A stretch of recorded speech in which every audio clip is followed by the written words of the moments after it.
ममता झा समस्त मिथिलावासी के गोर लागे छी। कजरी गाबऽ जा रहल छी। जय गीत के रचना आदरणीय अशोक मिश्र भाईजी केने छथिन। धन्यवाद।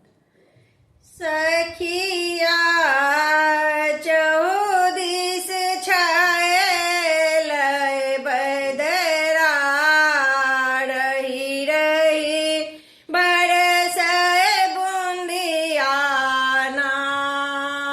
सखिया चौदिस छायल बदरा रही रही बरसै बुंदियाना।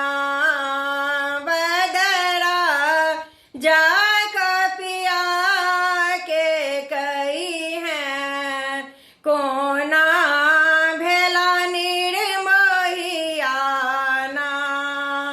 सखिया चौदिस छायल बदरा रही रही बरसै बुंदियाना। बदरा जाय कपिया के कही है कोना भेला निर्मोहियाना। पिया चित चोरबा दर्दोन बुझथिन एहन निशोख कोना के भेलखिन। पिया चित चोरबा दर्दोन बुझथिन एहन निशोख कोना के भेलखिन।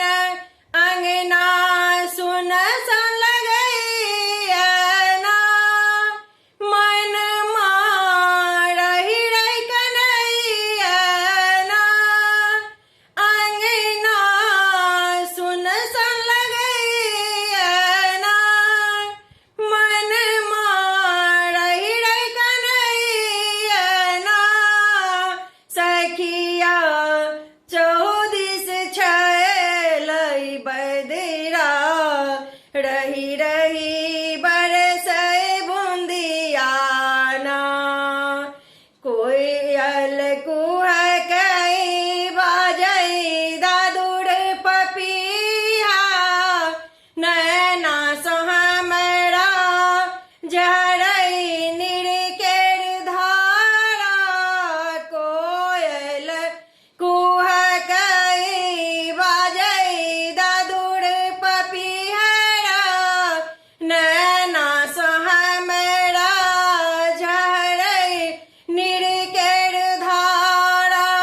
सबके सजना संग में ना लागै सब सपना जना छैना। सबके सजना संग में ना लागै सपना जना छैना। सखिया चौदिस छायल बदरा रही रही बरसै बुंदियाना। राति के अन्हरिया में बिजुरी डराबै। राति के अन्हरिया में बिजुरी डराबै।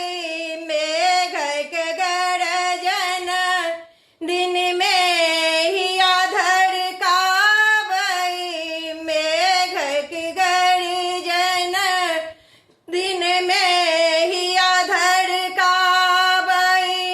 अब कोना रहबै ना अब कोना रहबै ना। अशोक कहै पियाजी आता। अशोक कहै पियाजी आता।